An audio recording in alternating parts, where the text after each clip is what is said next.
Soulmates. Becoming soulmates is one of your marriage's highest priorities.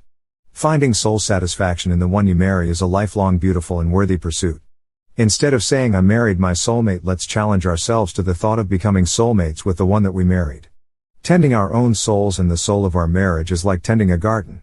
It takes regular intention and cannot be ignored for undue periods of time. So how do we go about doing that? It won't accidentally happen. Let's ponder things that tie souls together.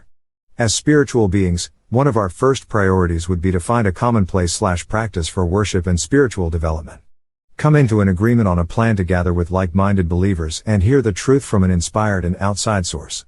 This weekly practice will provoke life-giving input and conversation that will increase soul ties. Serving others together is another healthy part of a soul-satisfying marriage. There is something deeply rewarding about serving others. It is not only good for the ones you serve, it also makes us happier and healthier too. These good feelings are reflected in the biology of our souls.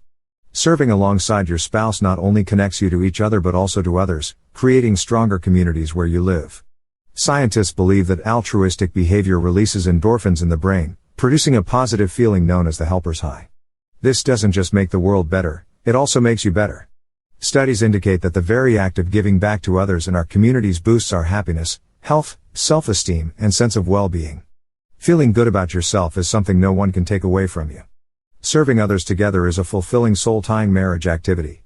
Another way to intentionally build your soul connection with your spouse is through shared activities. A marriage cannot thrive on two ships just passing in the night. We must actually enjoy times together outside the responsibilities to our home and our children. Consider a weekly or periodic date night. Take turns planning what that looks like. Also consider a physical activity together like walking, sports, working out together, etc. We did activities together when we were dating. Keep that spark alive. And finally, but maybe most importantly, consider praying together. This can become a habit that pays huge dividends. There is something particularly romantic when our loved one takes our concerns before the Lord. That is not the reason to pray together, just a side benefit. You can simply start by praying at meals together, then move to praying over heavy heart concerns. The ultimate would be to end up praying daily together as a soul-tying habit for love and connection. Neglect the rest of the world if you have to, but never neglect each other. Whatever you choose, be intentional. Recognizing the importance of soul ties and the wise investment to develop such is a key foundation for a good marriage. Ponder.